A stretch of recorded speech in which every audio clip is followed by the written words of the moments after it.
You're on. Alrighty, good deal.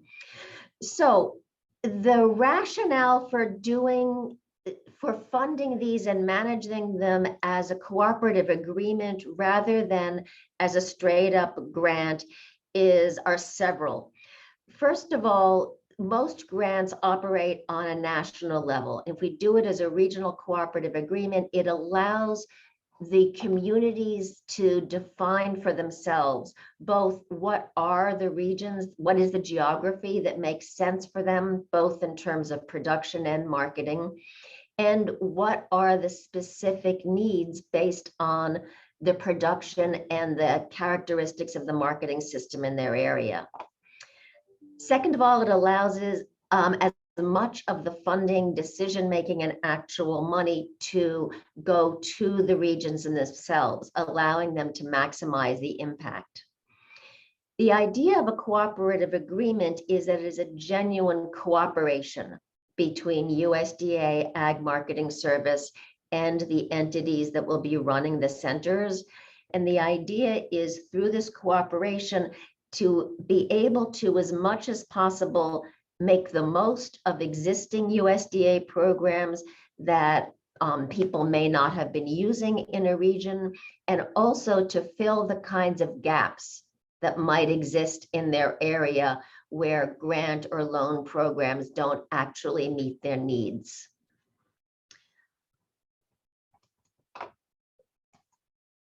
Oops. So the goals. I think that these are pretty clear. The idea is to expand and strengthen regional food systems. The goal is to increase the number and the financial viability of existing food and farm businesses, as well as support new food and farm businesses and the expansion of existing businesses. We also want to really stimulate the growth of demand and access to a whole number of kinds of markets, from direct marketing opportunities through to institutional sales and sales into grocery retail. And finally, we want to make sure that these farmers and food businesses along the supply chain are making more money. If one is just struggling to survive, that's not the way you build financially sustainable and viable and happy communities. Center responsibilities. So we talked about what the overarching goals is. We've imagined the work of the centers as falling into three sorts of buckets. The first one being coordination. So our expectation is that the work in the regions will start with some sort of asset mapping, assessing what the food system, both production and supply chain, looks like in their region, figuring out what the gaps are, what the opportunities are, and what the appropriate resources are, knowledge, market connections, or straight up funding that will help fill those gaps so that at the end of the 5-year agreement, the community will be more resilient. Formalizing the networks that already exist. We all know that there are lots and lots of networks out there doing excellent work, but not necessarily working together across geographies or across food sectors. For example, the produce supply chains may work really well in some places, but they're not necessarily connected with the local dairy distribution networks. As we've said, there will be a lot of coordination with USDA. The idea is that we want information to flow efficiently and effectively from USDA out to the centers, and for the centers to be able to disseminate it onto the ground.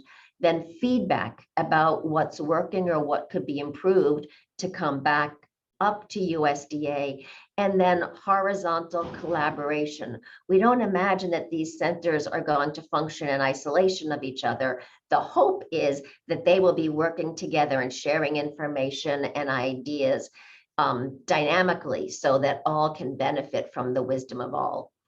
And finally, again, focused always on prioritizing outreach to underserved communities, farms, and businesses. The second bucket of work type is hard technical assistance. So here we're talking about whatever kinds of assistance the center personnel and cooperators decide are most needed in their area. We're not talking about production assistance here. That would be the purview of other USDA agencies, but very specifically on the kinds of financial, business, and marketing skills that viable and successful businesses will need. And the third bucket of work is serious capacity building. So of the funding that will be provided to the centers, money can be used to create a regionally designed grant program to fill the kinds of gaps that the regions see are most salient and least well served by existing USDA grant and loan programs. So that will be hard cash of up to $100,000 that the centers will be able to distribute to stakeholders in their region. So who are the applicants? Each proposal must come from a group of at least 3 eligible entities, and the eligible entities have to represent at least 2 of the eligible entity types, which sounds confusing, but it isn't really. What you have is a minimum of 3 organizations working together, and those 3 organizations must come from the types of groups that you see listed on your screen: producer networks or associations, food policy councils, tribal governments, public agencies or regional agencies, universities, colleges, nonprofits, or economic development corporations. There will be one lead applicant who will essentially be the fiduciary for the program, the entity with which USDA will have the contract agreement, but the centers will be managed, run, overseen by this collaborative of a minimum of 3 of those kinds of groups. We do not want to at all give the impression that we don't see a role for for-profit organizations or cooperatives in this work. We absolutely think that they will be critical players in implementing the various kinds of activities and training that will happen at the centers, but they just can't be recipients of the partnership agreement. So that's what the applicants have to look like. And the beneficiaries are small and mid-sized producers and all sorts of food entities along the supply chain that are focused on local and regional markets. We'll be serving all sorts of agricultural food products, and again, focused on including the communities, producers, and business types that have historically not been as well served as they should have been by USDA programs. What does geography mean? So regions, USDA is sort of copping out here, although the other way to look at it is leaving flexibility to you to define what region makes sense for your area, with the caveat that we really are thinking about large geographic areas, either 3 states or territories or parts of 3 states or territories, or a geography with a 400-mile radius. There are 4 centers that will absolutely be funded. One national center to serve tribal communities, and that is not exclusive. That does not mean that other regional centers may not or will not serve tribes in their geography. We just want to make sure that there is a committed center to ensure that all tribes do get served. Then there are 3 physical areas of the United States that were committed to funding. One is the colonias, which are defined as the border communities between the US and Mexico, from South Texas all the way through the Imperial Valley in California, high need areas of the Delta and Southeast, and then high need areas of Appalachia. So that's 4 centers that are committed to being funded. But USDA has said that at a minimum, there will be funding for 6 centers, and almost certainly there will be more funded. So from other parts of the country, there's absolutely a desire to serve as much of the country as can be done responsibly with this funding, but applicants should both define their region and identify the high need, high priority areas that they will be serving in their region.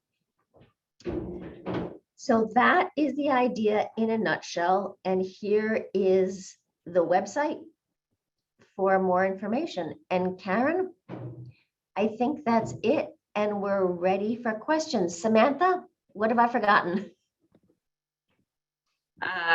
I'm sure people have a lot of very specific questions, so maybe it's good to look at that. Trying to see if there's any. Yeah.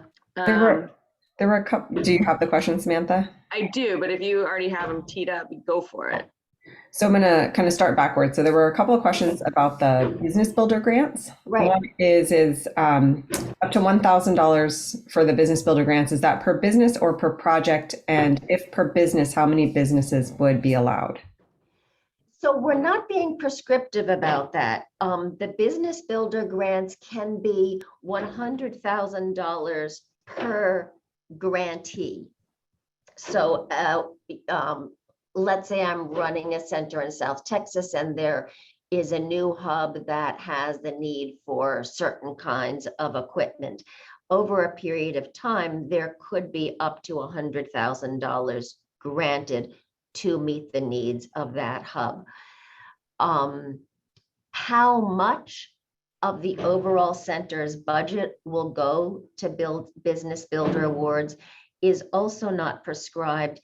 And it's very possible that over the course of 5 years, you as the designers of your work will see the needs for that wax and wane.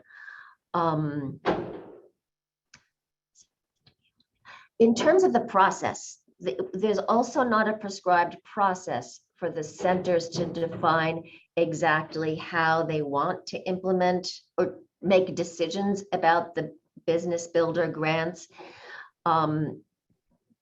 USDA does not necessarily expect, USDA would be involved in working with you in coming up with a process to ensure that there is financial integrity to follow those dollars, but not be prescriptive about how they are spent.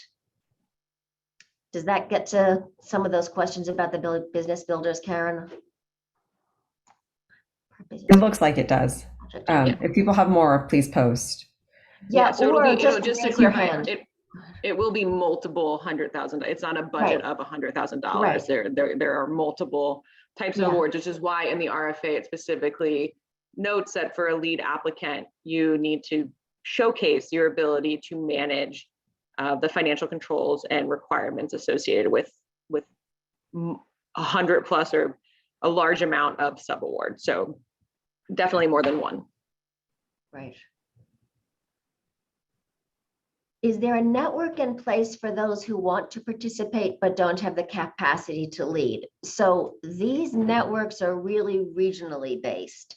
The first thing that comes to mind is to go to our website, which is on the screen, and on it, on the left-hand side on the menu, you will see something which talks about RFBC contacts. That is a list of all of the groups who have offered to share. Thank you, Annalise. I'm also joined by our colleague, Annalise Straw. Go ahead and, Annalise, you can get on screen. That is a list of all the organizations that we know are working on proposals and would like or be part of proposals and would like to connect with others, if you send your name, organization, and email to us, we are updating that list twice a week. And people put themselves there because they want to talk to others in their region to apply. So there are a couple of other questions. Can organizations apply to be a part of multiple applications? Yes, you can. You can't be the lead applicant on multiple applications, but you can participate in multiple applications and perhaps be funded by multiple applications, so long as you are not being funded by more than one entity for doing the same work. So maybe funded by one center for work in one state and then another center for work in a neighboring state. So organizations can participate in multiple centers. I do want to emphasize that there is the desire with this funding to really to build strong organizations and networks in the regions. So there are requirements about not only having a presence in the region, but a history of providing this kind of service in that particular geography. Thank you. Sure. Is this going to be a reimbursable grant, or will the PI agency have to float funding for the center? It's not a grant, it's a cooperative agreement. Samantha, do you want to talk to that about how it starts? Yeah, so I mean, most of the grant or the cooperative agreements that AMS does are reimbursable basis. There will be an AMS liaison in the Regional Food Business Center branch that is associated with each of the centers and will be kind of that cooperator for you. So that it will be primarily set up as a reimbursable cooperative agreement. However, there's discussions that can happen if there's a need case or a business case made for it. So one of the reasons why they're set up as cooperative agreements is so that we can have those conversations and make sure that we're supporting the partnership and the lead applicants in the best way possible.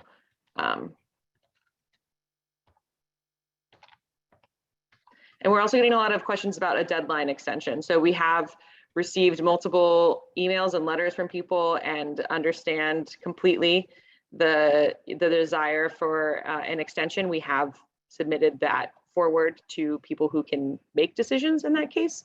So I do not have a deadline to say like, oh, by next week they're going to say yes or no, but I will say that we have heard what you have put forward and acknowledge that taking the time to build these types of relationships and partnerships can take additional days, but don't have any answers at this particular moment. So there's a follow-up question of, would it be of value to continue sending letters? Yes. So that's what I would like to say. The role that we can play is to provide feedback for leadership. We are the conduit and are absolutely here to listen to what you have to say and to inform the people who make the decisions about that reality. Every week, we provide all of the requests for an extension to the leadership. And so I would encourage you to continue to send emails. Let me rephrase that. If you already sent one email, don't send another. But if you haven't let us know, please do. The other thing, just to be clear about why the deadline is where it is, it wasn't capricious. It's based on two things. The first one is the secretary, when he announced the framework for the transformation of the food system, made a commitment that work would really start being visible on the ground by the end of this calendar year. And he feels motivated to get resources out to communities absolutely as quickly as possible, especially because we still are experiencing supply chain problems, and you don't want to let problems fester longer than they have. He doesn't want to just be sitting on the money here at USDA. The second possibility is that until the funds are obligated, it is not impossible that Congress could rescind the money or take the money back. And there are a lot of pressing problems. So it's not inconceivable that if USDA, that funds that USDA has not spent or contracted for could disappear. So there are two compelling reasons to try to move this quickly. And leadership is aware that those come at a price. So just know that it's not just that people want to be mean. That's it. But please do send the feedback and we will pass it on. Thank you. I want to go back to one of the first kind of questions that was posted in regards to outreach to underserved communities. Can you talk a little bit about how equity is ingrained in the project or addressed through the project? I think that the goal is that the center's will be based on equity. Our hope is that, for example, by providing as much outreach as we possibly can to as many organizations as we possibly can, being available. So for example, if there are groups on this call who are part of other networks that would like to set up a question and answer or a webinar, we would be very glad to do that. That's what we do. We also have the weekly office hours, the contact list. We're trying with the tools that we have, which are, albeit really basically our time and our ability to talk about this and to answer questions, to make information as widely available as possible. In terms of the proposals, the reviewers, equity is a key component for the quantification of the quality of the proposals. So it will be absolutely necessary for applicants to demonstrate that they have done serious due diligence to reach out to and engage in meaningful ways.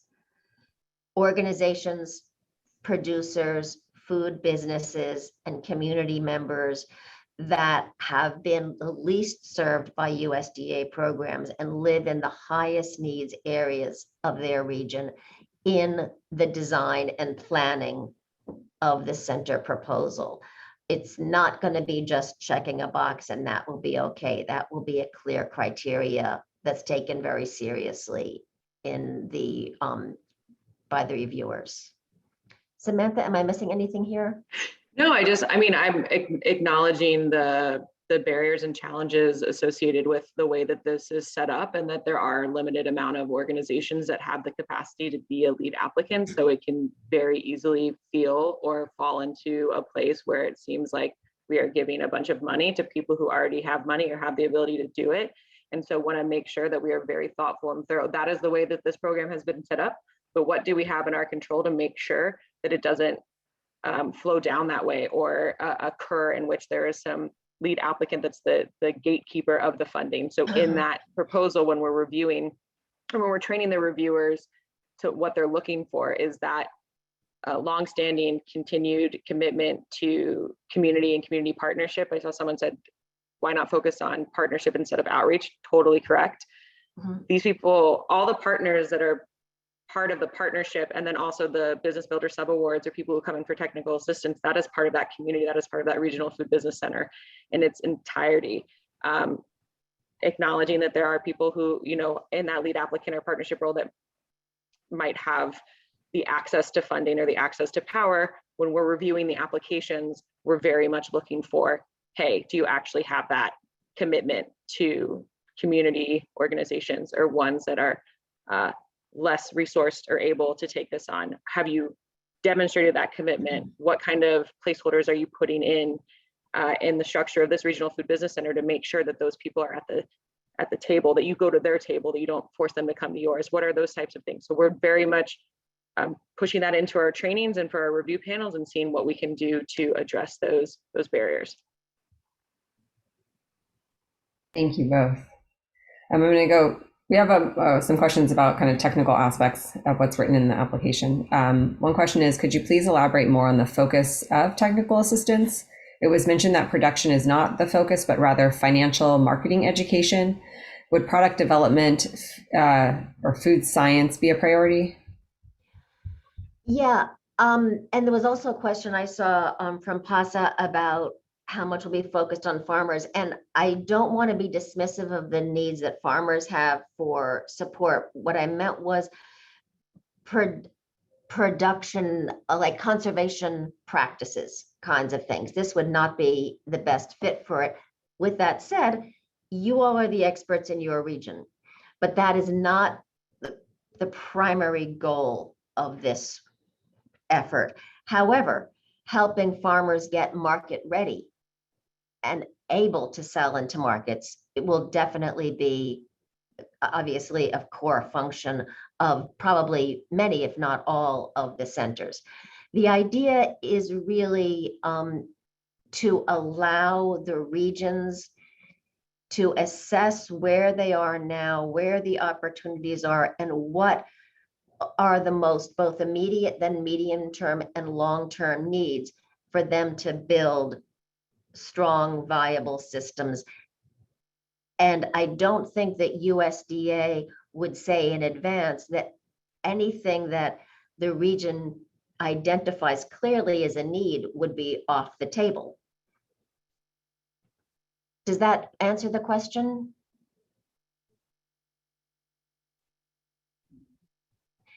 And yeah, and the hope is really that these centers will be able to, AMS does not have extension service, or as FSA or NRCS does not have boots on the ground. And there is a concern that perhaps not knowledge and access to all the various different resources that USDA might have available is easily accessible in all communities. So these centers, we hope, will really provide a place, a physical and virtual place, where there will be easy access to more information for all sorts of stakeholders along the food supply chain. So, and that means connection to other existing programs that people might not have known about. So there was a follow-up to that question. So land access is not a goal?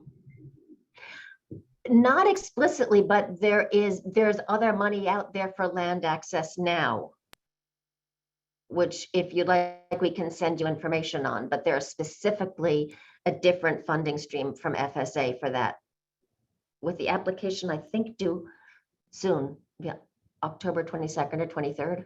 So there isn't an interest in that information. And so if you guys have it and can post it in the chat, that'd be great. Or if you can send it to us, we'll send it along afterward as well. Okay. More questions. So what level of detail will be expected from sub-awardees on the project? And would simple letters of commitment to general activities in a project plan plus total award amount be appropriate? Is this question about the partnership or about the business builder sub-awards? Because with the partnership, there needs to be like a solidified partnership between the lead applicant and the other eligible entities, more than just a letter of commitment. For the business builder sub-awards, you don't have to have those identified at the time of your, all those identified at the time of your application. So if you could maybe get whoever asked that question, maybe could put some clarifying information in the chat so we address your question appropriately. Doesn't look like it was specifically about the business builder grant, but I'll let the person add more detail in the chat. I think it was Nikki, I think it was your question. Is there a way to indicate who is applying and who is looking for partnerships beyond just cold outreach to everyone on the list? We're interested in being a partner organization, but could not be the lead. Annalise, I can't remember if we kept the column in about whether you want to be a partner in the lead, and I think we took it out. Is that right? Yes, we Okay. don't have that indicated on the list. Okay. Maybe a group email is the efficient way to go there then. Yeah, we're not really able as the like program managers to play that role in making those connections, unfortunately. So the contact list that we've collected from the webinars, the Q&As, and other people who've given our emails, kind of where we've been given the thumbs up in kind of the role that we're able to play. Thank you. I know one thing that's happening, not in conjunction with this, not organized by you, but immediately after, there's a convening of groups from the Southeast to talk about who's interested. So they're bringing their folks together. So there is some coordination happening. And I think Nikki posted a link to register for that meeting in the chat for those that are interested. Great. Is there a program defined start date for the centers?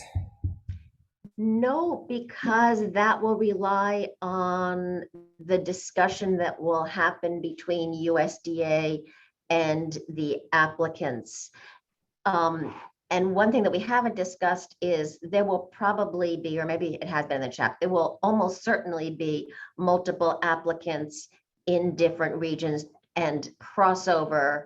And so we anticipate that there will be a period in which AMS will talk to the applicants that scored very highly. And if there are other applicants that also scored highly in a contiguous, adjacent, or perhaps overlapping area, whether there might be a possibility for them to work together to forge a unified proposal that could have greater geographic reach.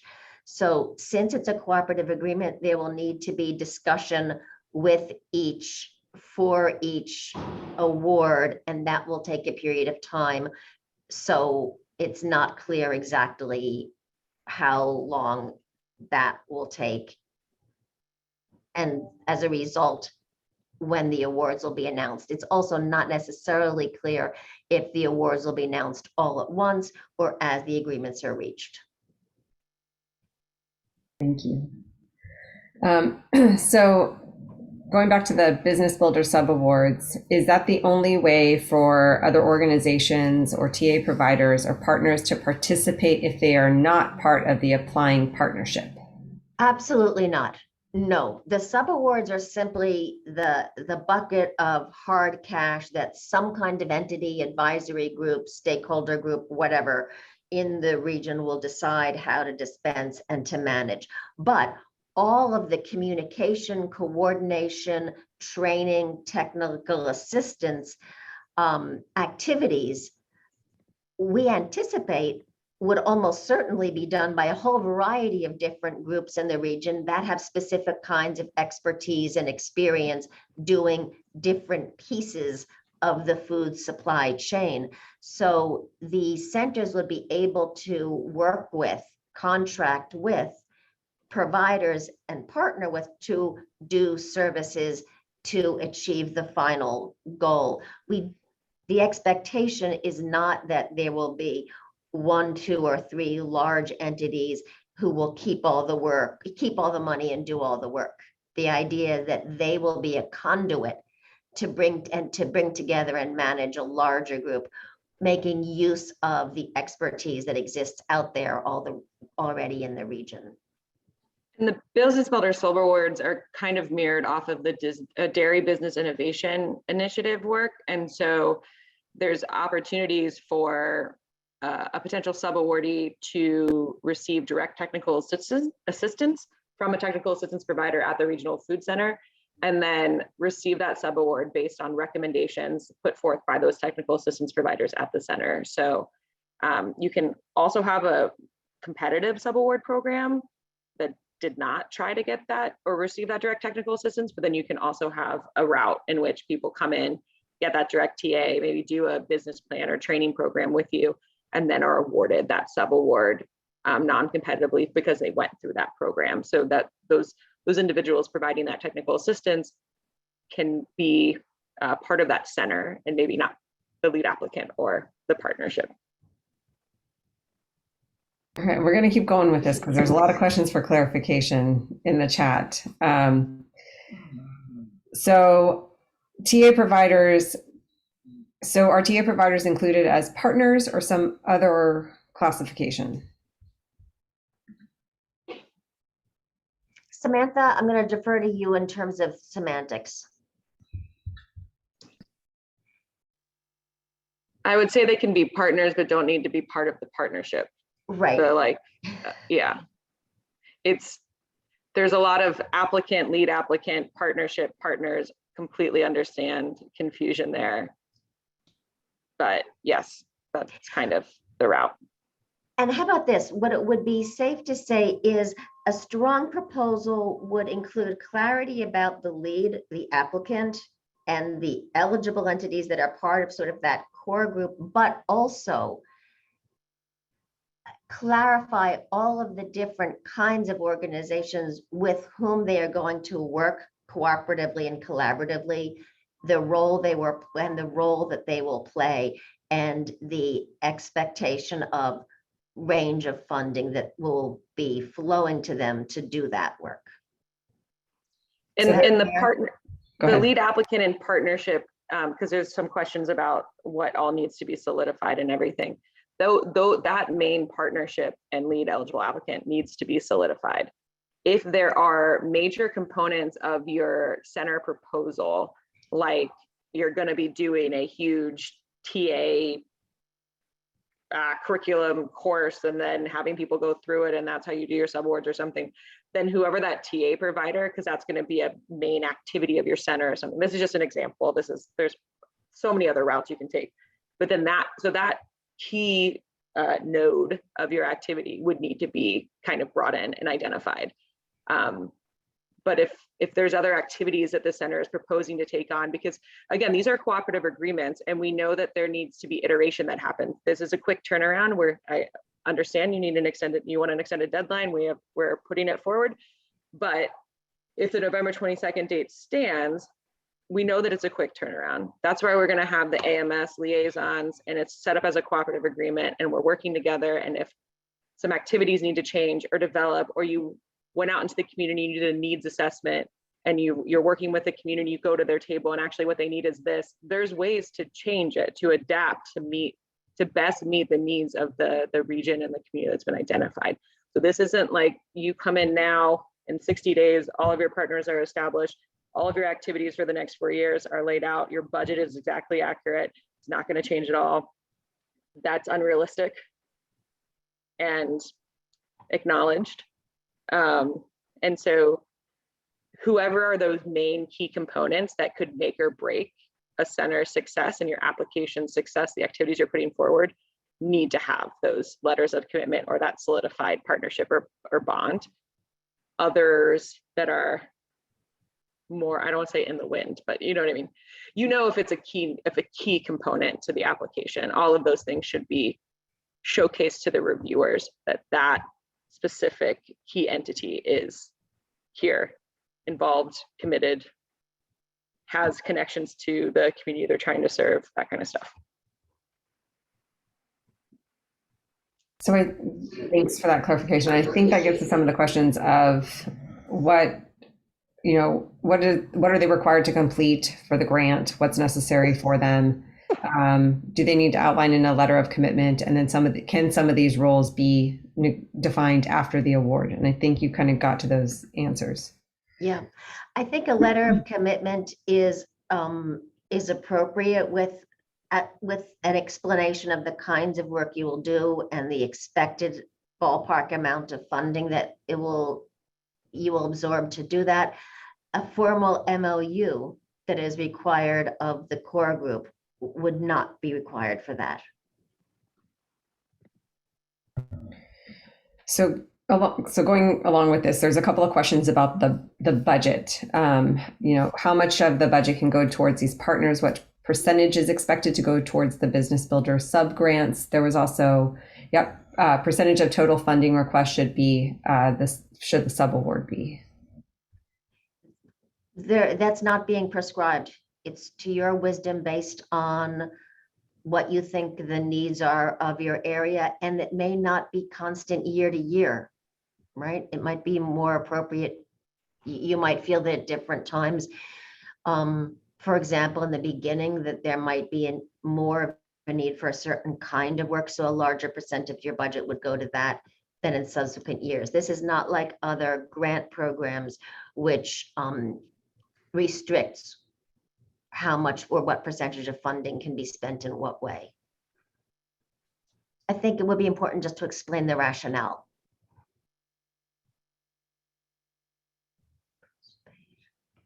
There was similarly, are there budget restrictions for business builder subawards, or can No. funding be used for the full range of infrastructure needs for farmers, processors, distributors, and market development? Right.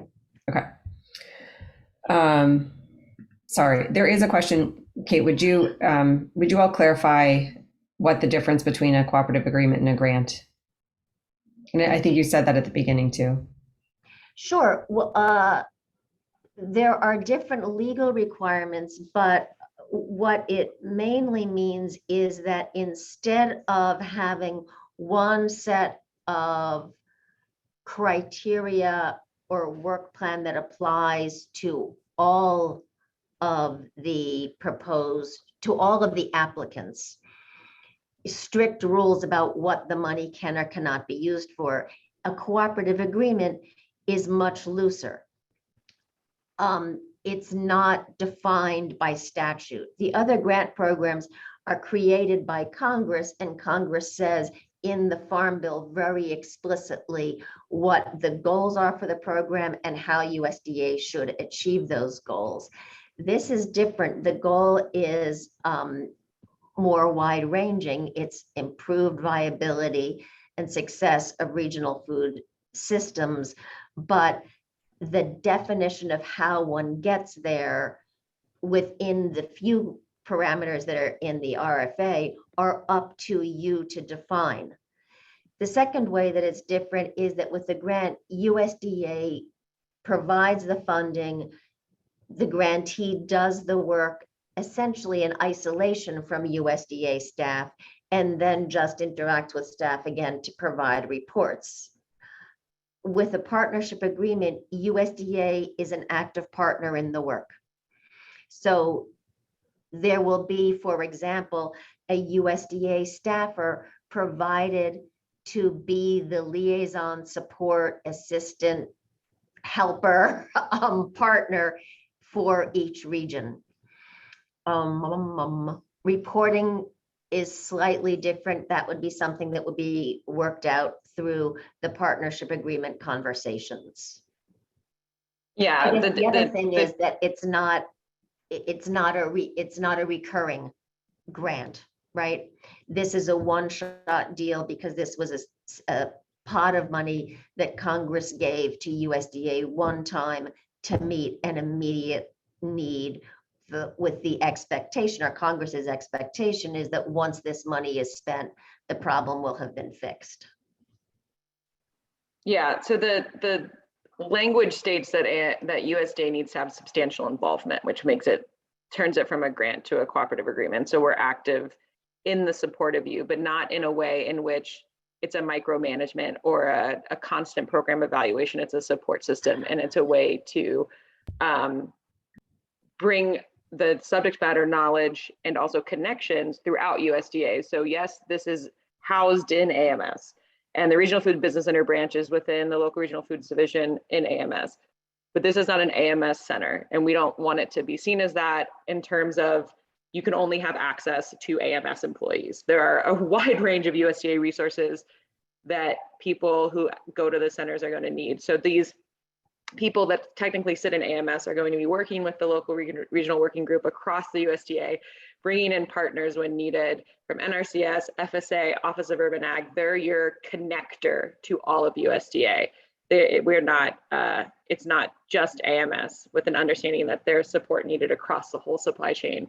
And so we are that actor to bring you in and be able to help you access the plethora of resources and the at times very difficult to navigate resources that are provided by USDA. Thank you for that clarification. I'm going to keep going because we've got a number of other questions still. So how does AMS look upon newer entities as leads or partners on an application? Well, a newer entity will have to show that it has history providing services effectively in the region it proposes to serve, and managing a budget of this size effectively. Thank you. And then, okay, so another question is, so for key component partners that are not part of a selected project, will they be referred or connected to other regional leads that are selected? So can anyone that's part of an application that is not selected be introduced or connected with those applications that are selected? I don't think that's is something that USDA could do. What I understand the process would be, see, once applications are submitted, they are private property to you. So USDA is not allowed to, for example, ever share information about applicants to other grant programs that are not awarded. USDA is required to guard the privacy of applicants in that way. I believe that the way the process will go will be, if there are two applications that score very well, that are serving adjacent or overlapping areas, or both in high need areas where USDA is committed to providing a center, they will be introduced to each other and asked to work together and essentially reformulate their proposals.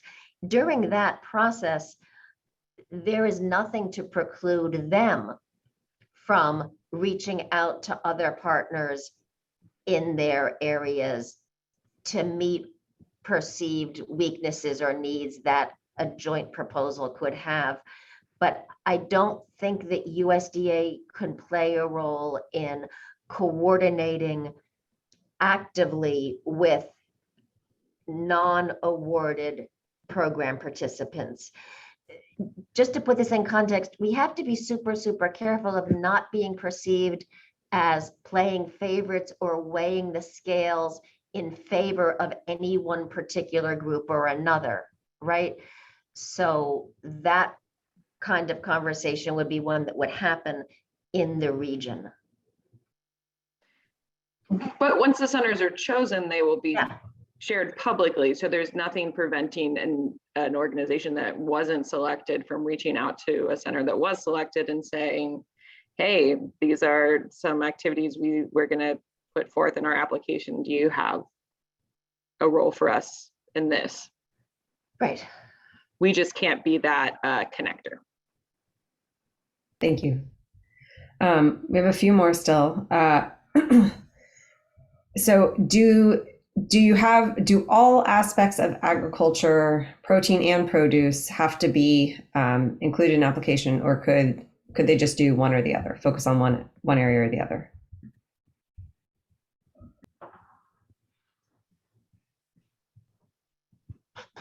I'm trying to think. It seems like there's an exception to every rule. I don't know the answer to that question about how competitive that would be. If you can make the case that your region's food system could really be made, yeah, I think that would be okay. I mean, there are specialties in various parts of the country.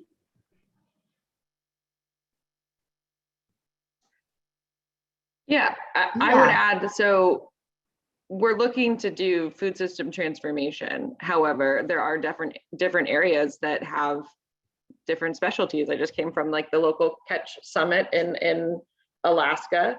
You know, if there was an idea to put something up there that had a fishery focus, but also focused on every other aspects of the food chain or something like that, like there should be components that are addressing every aspect along the way for food system.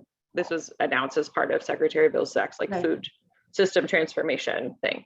So it is not to say that a very niche focus on meat processing or fisheries or produce or that wouldn't get funded, it would be how the review panels would perceive its impact on the food system as a whole. So considering other activities that would be additive to that, specific focus could strengthen an application to the reviewers. Right. It looks like the question talks about doing just one sector, and that feels less strong to me. Thank you. And then are regional food technical assistance provider companies, for-profits, eligible to be a partner? And if not, how are they included in an application? They cannot be a lead applicant. They are not one of an application must have at least 3 groups that are not for profit, that are in the eligible entity group that I explained above and is in the RFA. However, there is absolutely nothing to say that they cannot be actively involved in providing services to the work of the center once it is up and funded. Thank you. So I know there's a couple more questions coming in, but I'm gonna pause us right now because we're about at the hour. And I just wanted to let folks know if they continue to have questions, please send them to regional food business centers at USDA.gov. And you guys are looking at questions and responding to them. There's also information and FAQs on the website as well. Any other final concluding words of advice? Yes, every Wednesday we'll be back online in an hour. Every Wednesday at 4 o'clock Eastern time. We have office hours. You are very welcome to join. If you would like us to talk to regional groups, please email us at that email address. And yes, check out the website. It's updated twice a week. Thank you all. Thank you, Kate. Thank you, Samantha. Sure. Thank you, Annalise, for doing this, for giving us so much more information and answering all of these questions. I know the group threw out some tough questions, and we really appreciate you being open, honest, and candid with us. So thank you all. And sure thing. Thanks for having us. Take care, all. Bye-bye.